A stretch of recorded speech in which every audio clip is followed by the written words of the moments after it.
साथियों,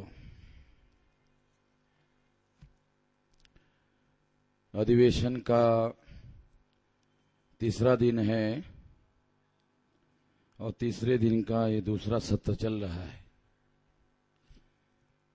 आज दिन भर 6 बजे तक महिलाओं का एक दिवसीय सामाजिक नेटवर्किंग के अंतर्गत ये अधिवेशन रखा गया है।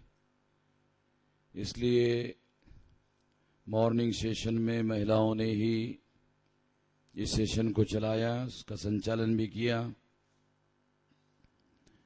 और अभी जो सेशन चल रहा है वो भी महिलाओं का ही है और महिलाओं के द्वारा ही इसको संचालित किया जा रहा है। और इसके पीछे मकसद ये है कि 50% महिलाएं समाज का हिस्सा है और जो जन आंदोलन हम निर्माण करना चाहते हैं वो जन आंदोलन 50% महिलाओं का सहभागीकरण किए बगैर संभव नहीं होने वाला। और ये सहभागी कराने के लिए महिलाओं को प्रशिक्षित होना जरूरी है, महिलाओं को अपने कार्य में दक्षता हासिल करना जरूरी है, महिलाओं को प्रतिनिधित्व करने के लिए तैयार करना जरूरी है, महिलाओं में नेतृत्व निर्माण करने की आवश्यकता है। और जब तक महिलाओं में प्रतिनिधित्व निर्माण नहीं होगा, जब तक महिलाओं में नेतृत्व निर्माण नहीं होगा, तब तक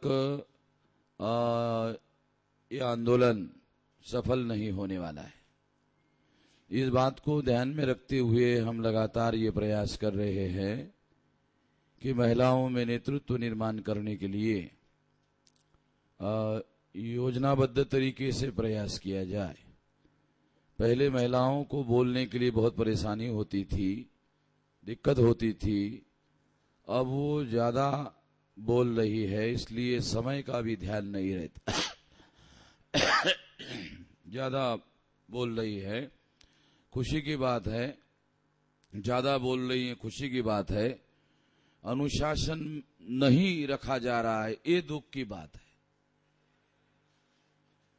बोलना चाहिए, अच्छी बात है, मगर बोलने पर भी अनुशासन होना बहुत जरूरी है, क्योंकि अनुशासन के बगैर संगठन निर्माण नहीं होगा।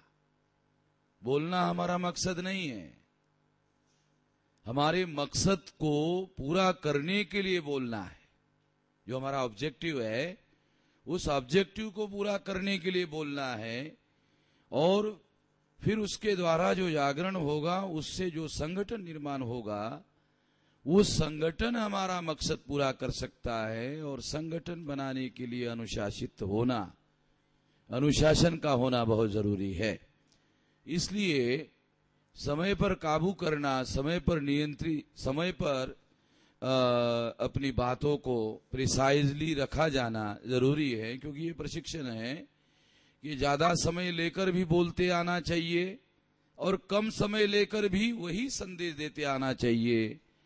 ऐसा अनुशासन, इंटेलेक्चुअल डिसिप्लिन महिलाओं के अंदर अगर डेवलप हो जाए तो नेतृत्व का निर्माण होगा, प्रतिनिधित्व का निर्माण होगा। और मैं आशा करता हूं कि ऐसा हम लोग करने में कामयाब होंगे। अब मैं जो विषय है उस विषय के बारे में आप लोगों को बताना चाहूंगा। क्या विषय है, क्या महिला आरक्षण से वास्तव में महिला वर्ग का सशक्तिकरण होगा या महिलाओं को सही प्रतिनिधित्व के अधिकार से वंचित कर दिया जाएगा? एक बहस, एक सवाल उठाया गया है। ये बहुत सीरियस सवाल है, बहुत ज्यादा गंभीर सवाल है और ये मूल्यवासी बहुजनों को गुलाम बनाने से संबंधित सवाल है। इसलिए इसी संदर्भ में इसे जानना और समझना जरूरी है। इसलिए इसी संदर्भ में इस बात को आपको समझ में आए, इसलिए ये बात मैं आप लोगों को थोड़ा सा बैकग्राउंड के साथ समझाने का प्रयास करूंगा। बहुत सालों से महिला रिजर्वेशन का मामला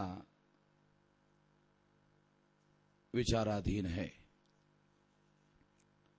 मगर अब ये मामला केवल विचाराधीन नहीं है, अब ये राज्यसभा में प्रस्ताव पेश हो चुका है। राज्यसभा में भी इसका विरोध इतना ज्यादा हो रहा था कि राज्यसभा में इसे टेबल पर रखने ही नहीं दिया जा रहा था।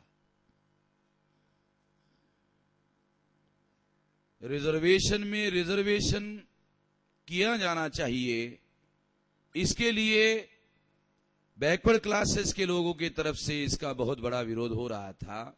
और जब तक बिल में इस तरह का संशोधन नहीं होता है तब तक इसे राज्यसभा में भी नहीं रखने दिया जाएगा, ऐसा विरोधी पार्टी के जो लोग हैं, बैकवर्ड क्लासेस के जो लोग हैं, उन लोगों का कहना था। इसलिए राज्यसभा में भी ये बिल नहीं रखने दिया जा रहा था। अब राज्यसभा में बिल पेश हो गया है। राज्यसभा में बिल पेश होने का मतलब ये है कि अब जल्दी ही ये पास हो जाएगा।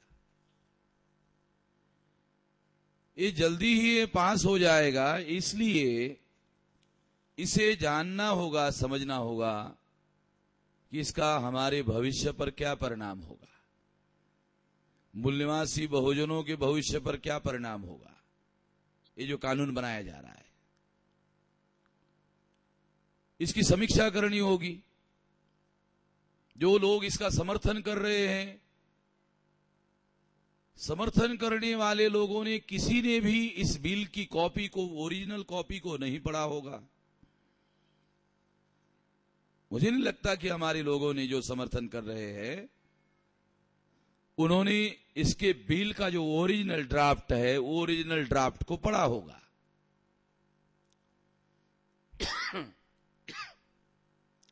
जब ओरिजिनल ड्राफ्ट को हमारे लोगों ने पढ़ा ही नहीं तो उसमें क्या लिखा हुआ है, केवल अखबारों की बातों पर, अखबारों के कतरनों पर हमारे लोग रिलाय कर रहे हैं, यकीन कर रहे हैं, उसको आधार बना रहे हैं।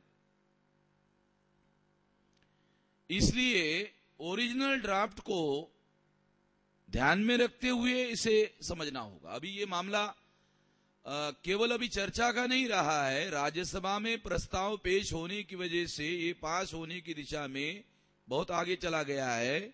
इसलिए ये मुद्दा अब सेंटर स्टेज पे आ गया।